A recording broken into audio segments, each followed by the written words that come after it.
Hey everybody, I heard y'all want to know how to play hole 18 at the Franklin Bridge. Well, for all of you average folk, we're going to play this hole at about 350 yards looking at the scorecard. We need to think strategically about this. Everybody's like, oh my gosh, we threw another bunker in there. So as I'm looking here, we're 350. And I know for a fact that that 150 yard marker is roughly where the front edge of that bunker is as it faces the green. So the back edge of the bunker is nearest us, front edge is nearest the green. So we're going to be at about 150 yards. This bunker's not where it is now. So we're about 150 yards. And then I know to the other bunker up there, it's another 30 yards to that. So I've got a 30-yard gap to hit it in. We're 350. So I've got to hit it between 200 and 230 yards. Now, I'm going to pick a club I'm comfortable hitting that distance in order to get into that spot. Now, the other consideration we have here is people get nervous about this hole because the fairway is so narrow. Well, the fairway actually stepped out is about 35 yards, almost 40 yards wide, and the playable area to hit your golf ball into is 70 yards wide. So you have 70 yards before you get into the water on the left and before you get into the fescue on the right. 70 yards. All right. So having some knowledge about the hole itself is really helpful. So I don't even have to hit it that good. I just need to hit it up there somewhere. That goes for all of you. So don't have to do anything crazy. Don't have to pump it down there. So fairly straightforward. I'm going to grab a club I'm comfortable with. So I'm going to go, let's go 4 hybrid. I'm not warmed up. Haven't hit a single shot yet today. So we're going to go ahead and tee this up where I feel comfortable. Tee off right side, left side. In my opinion, it doesn't matter all that much so long as you can get comfortable. Oh yeah, and watch out for tees that are sitting there. There's this little thing called tee history. You don't know if it's got good history in it or bad history in it. So let's do away with that. All right, so clean tee, clean ball.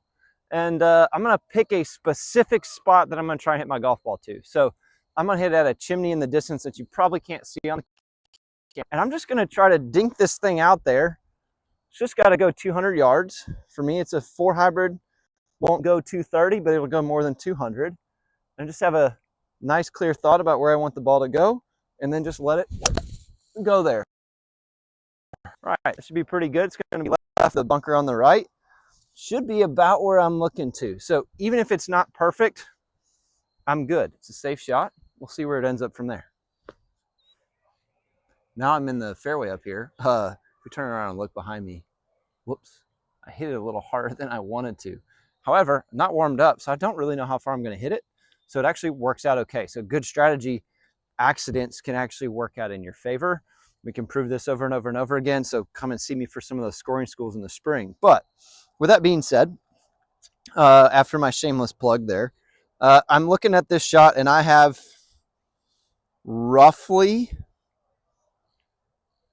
100 yards to the center of the green, probably more like 90 or so. I don't even have a rangefinder because you don't really need one. So I need to know the green depth. So if we look at the depth of the green here at Franklin Bridge, even if I don't know the exact yardage, I know it's not 120 yards. I also know it's not 70 yards. So somewhere in between those two is going to be about right. You'll notice that the green depth is almost 40 yards. So we're 37 to the back. So I just have to be somewhere close. So even without a rangefinder, you can get pretty dang close here. So I'm going to place that down. Think about one of my favorite yardages. Let's just call it what it is. Let's call it roughly 100, maybe a touch shy of that. And just trying to hit the center of the green. I know that sounds simple.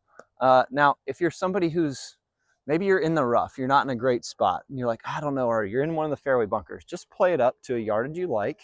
So maybe it's 120, maybe it's 80 or 90, and then play a shot in from there. Because you hit it in the water, you got to hit again from this side, especially if it doesn't land across on the other side or doesn't cross the margin of the hazard up there. So be considerate of, hey, I can lay up to a spot, hit on the green, 2-putt, make 5.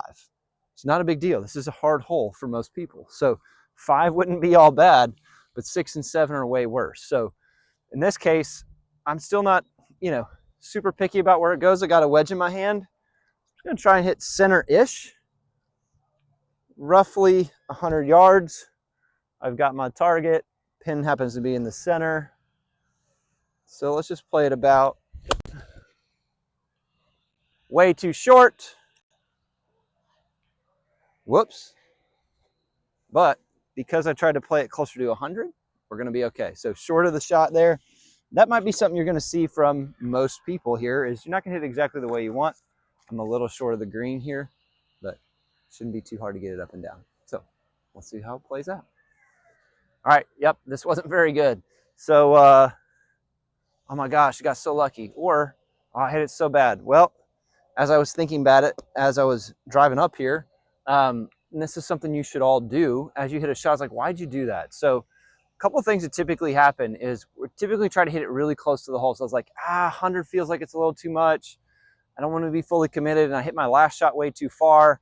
So that first shot influenced my choice on my second shot, and my desire to try to hit it really close to the hole kind of took over as well. So you don't have to hit it that close. Hitting to the center of the green would have been more than okay. The pin's just forward of that. So, but because I went for 100 yards, I estimated longer than I needed. Even on a really bad strike, I'm over the water here and I'm okay. So the basic chip here, straightforward. I do all of these by feel. I could putt it. Maybe if you're somebody who can't chip it very well, they would putt it, or you might use a pitching wedge or a 9-iron. Those are fine too. I'm just going to hit me a little chip here. Ball back, weight forward, hands under my chin. Just try to feel out the distance. Maybe go in. Whoops. That's what we call hitting it in the BPN. Don't have to be close, my friends. Just have to put it in the right spots. So that's a birdie on a little bit of a whoops, but I'll take it. And yes, that was the first take. We'll see y'all again soon. Let me know if you make a birdie at the 18th at Franklin Bridge. I got a sleeve of balls for you. So come make a birdie and come find me. See y'all soon.